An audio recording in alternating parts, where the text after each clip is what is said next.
तो वहीं अयोध्या में प्राण प्रतिष्ठा समारोह में आज मुख्यमंत्री योगी आदित्यनाथ शामिल होंगे। सीएम योगी जन्मदिन पर रामलला का आशीर्वाद लेंगे।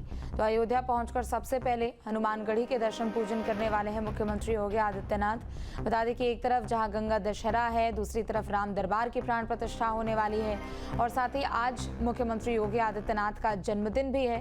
तो ऐसे में सीएम योगी आज इस खास कार्यक्रम में तो शामिल होंगे ही और अपने जन्मदिन पर रामलला का आशीर्वाद लेंगे। अयोध्या पहुंचकर सबसे पहले हनुमानगढ़ी के दर्शन पूजन करेंगे मुख्यमंत्री योगी आदित्यनाथ।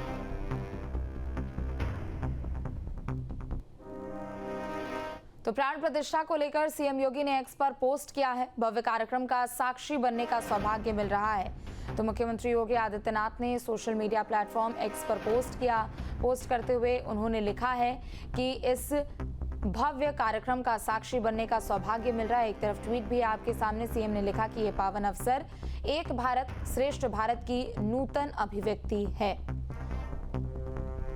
तो ट्वीट भी एक तरफ मुख्यमंत्री योगी आदित्यनाथ का आपके सामने, जहां सीएम योगी ने ट्वीट करते हुए अपनी भावनाएं व्यक्त की है। सीएम ने प्राण प्रतिष्ठा को लेकर एक्स पर पोस्ट किया। सीएम योगी ने लिखा कि भव्य कार्यक्रम का साक्षी बनने का सौभाग्य मिल रहा है। सीएम ने आगे ट्वीट करते हुए लिखा कि यह पावन अवसर एक भारत श्रेष्ठ भारत की नूतन अभिव्यक्ति है।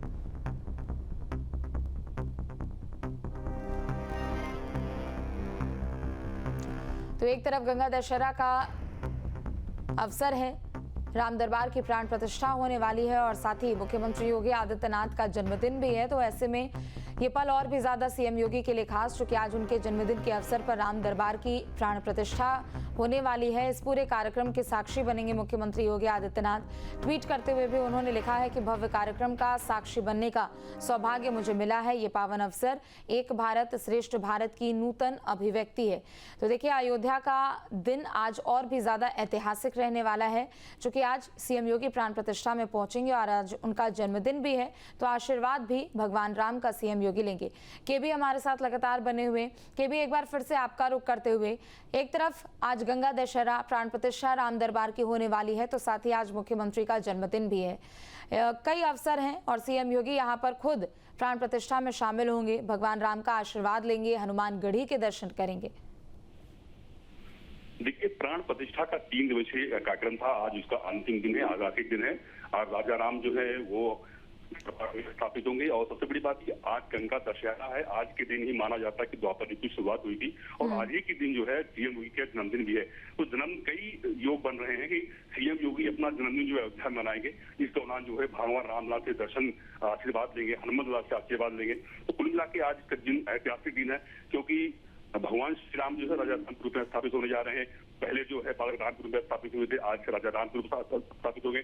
तो लगभग 10:30 सीएम योगी अयोध्या पहुंचेंगे और लगभग 2 घंटे जो है वो राम जन्म रहेंगे। वहाँ जो है वो दर्शन करेंगे, रामलला का आशीर्वाद लेंगे। इसके साथ ही जो प्राण प्रतिष्ठा कार्यक्रम होनी है उसमें शामिल होंगे और उसके बाद इनके कई कार्यक्रम है, क्योंकि आज ट्रस्ट के अध्यक्ष जो है महानंद गोपाल दास, उनका भी जो है जन्मोत्सव कार्यक्रम चल रहा है, उसमें शरीक होंगे। वहाँ उनका संबोधन होना है। उसके बाद जो है आज एक संयोग और बन रहा है कि आज सरयू जयंती है और सरयू जयंती के मौके पर सरयू महोत्सव मनाया जा रहा है। वो सरयू स्थल जाएंगे, वहां पर आरती स्थल जाएंगे, वहां पर मां सरयू की जो है वो पूजन अर्चन करेंगे। उसके बाद जो है फिर राजपथा पार्क जाएंगे। आज अयोध्या नगर निगम के 2 वर्ष पूरे हुए हैं। इसके मौके पर एक कार्यक्रम रखा गया है, नगर निगम का कार्यक्रम रखा हुआ है, तो वहां भी जाएंगे। एक संबोधन, छोटा सा संबोधन वहां भी होना है। उसके बाद रामकथा हेलीपैड जो बनाया गया है उसके बगल में एक पुष्प वाटिका बनाई गई है, बहुत ही खूबसूरत पुष्प वाटिका है। वहां पर वृक्षारोपण करेंगे सीएम योगी। कुल मिला के लगभग 6 घंटे सीएम योगी अयोध्या में रहेंगे। पूरे दिन जो कार्यक्रम है उनकी व्यस्तता रहेगी। सबसे बड़ी बात यह है कि अपना जन्मदिन आज वो राम नगरी में भगवान रामलला के सामने नतमस्तक हो गए, उससे आशीर्वाद लेंगे।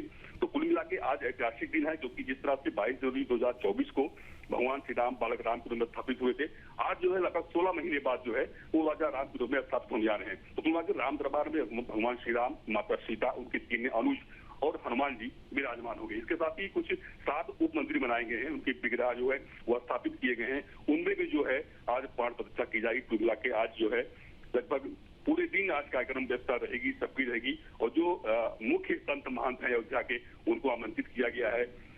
चूंकि कार्यक्रम बहुत छोटा है, बहुत ही सादगी रूप से मनाया जा रहा है, इसलिए किसी बाहरी लोगों को आमंत्रित नहीं किया गया है। चंपालाल से अपील की है कि बाहर के लोग यहाँ ना आए, क्योंकि अभी जो है मौसम अनुकूल भी नहीं है, उस तरह के इंतजाम भी नहीं किए गए हैं ताकि भीड़ यहाँ इकट्ठा हो।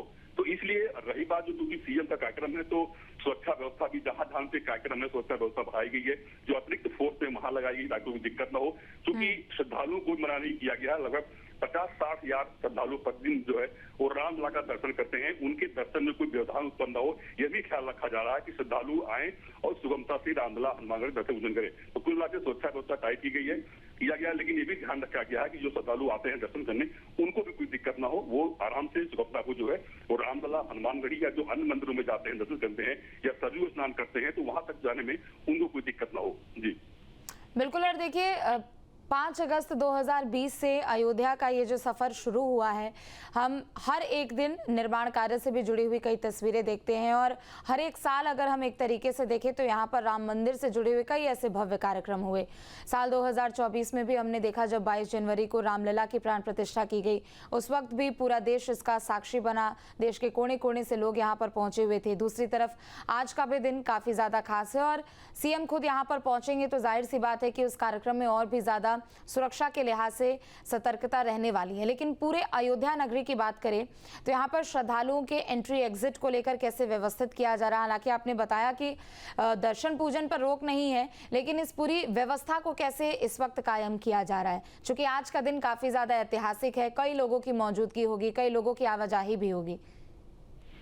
देखिए मैंने आपको पहले ही बताया कि यहाँ पे अयोध्या धाम में जो है वो रूट डाइवर्जन किया गया है। अयोध्या धाम में कोई भी 4 पहिया वाहन नहीं आ पाएंगे और खासकर जो राम मंदिर का जो एरिया है वहाँ 2 पहिया वाहन भी नहीं जाएंगे। जो श्रद्धालु बाहर से आ रहे हैं वो एक होल्डिंग एरिया बनाया गया है, पार्किंग एरिया बनाया गया है, वो अपने वाहन वहां पर जो है वो खड़े करेंगे। उसके बाद पैदल जो है वो चाहे 1.5-2 किलोमीटर, ज्यादा अंतर नहीं है, लगभग 1.5-2 किलोमीटर पैदल चलना पड़ता है। तो तुम्हारे श्रद्धालु जो हैं वो राम मंदिर तक या हनुमानगढ़ी तक या जो भी अन्य मंदिर है जहाँ वो जाना चाहेंगे वहां से वो अपने पार्किंग एरिया वो होल्डिंग एरिया से वो पैदल जाएंगे। क्योंकि व्यवस्था ज्यादा है, भीड़ भी उतनी रहेगी, सुरक्षा भी है, इसलिए जो 4 पहिया वाहन है वो अयोध्या धाम में उनको एंट्री नहीं मिलेगी। उनको प्रवेश द्वार के बाहर ही जो पार्किंग एरिया बनाया गया वहां उनको खड़ा करना पड़ेगा और वहां से वो अपने परिवार के साथ हो तो अकेले हो तो भी हो पैदल रास्ते से वो वहां पहुंचेंगे। हालांकि मौसम अनुकूल नहीं है, आज बादल भी साफ है, धूप पूरी खुली हुई है, गर्मी भी होगी, लेकिन जो श्रद्धालु के अंदर जो आस्था होती है वो चाहे बरसात हो या धूप हो कोई फर्क नहीं पड़ता है। जो आस्था है वो आस्था के पथ पर लोग पैदल निकल जाते हैं। यहाँ तक कि हमने देखा है रामलला का दर्शन करने में धूप में जो है वो नंगे पैर जो है पहुंचते हैं राम के दरबार में। तो ये उनकी आस्था है और आस्था पर कोई जो व्यवस्था है कोई भारी नहीं पड़ती। वो जो है अपने आस्था के पथ पर वो रामलला के दरबार पहुंचते दर्शन करते हैं, चाहे धूप हो बरसात हो कोई भी मौसम हो उनके लिए फर्क नहीं पड़ता है। उनको रामलला का दर्शन करना है तो करना है, हनुमानगढ़ी जाना है तो जाना है। रही बात उनके वाहनों की, वाहन उनके बाहर खड़े होते हैं और पैदल 1.5 से 2 किलोमीटर जो होल्डिंग एरिया है, जो पार्किंग एरिया है, उसकी दूरी बहुत ज्यादा नहीं, क्योंकि हनुमान जो अयोध्या धाम है वो बहुत बड़ा क्षेत्र नहीं है। कुल मिला के देखा जाए तो लगभग 6-7 किलोमीटर के अंदर ही अयोध्या धाम बसा हुआ है। तो जो होल्डिंग एरिया बनाया गया वो होल्डिंग एरिया 2 से 2.5 किलोमीटर होता है। तो जो श्रद्धालु होते हैं वो 2-2.5 किलोमीटर जो है वो चलने से उनको परहेज नहीं होता है और वो किसी शिकायत भी नहीं करते हैं। वो जय श्री राम में जगह लगाते हुए वो राम मंदिर पहुंच जाते हैं। तो उनकी जो आस्था है उसकी आस्था में कोई व्यवधान नहीं है और प्रशासन का बहुत ख्याल रखता है कि उनको दिक्कत ना हो। ठीक है, बहुत शुक्रिया आपका तमाम जानकारियों के लिए। जहाँ भक्ति है हर शब्द में, कथाओं में छिपे हैं दिव्य रहस्य और ज्योतिष देता है जीवन को दिशा। धर्म से जुड़ी हर बातों को जानने के लिए हमारे चैनल स्तुति को सब्सक्राइब करें। चैनल पर जाने के लिए इस लिंक पर क्लिक करें।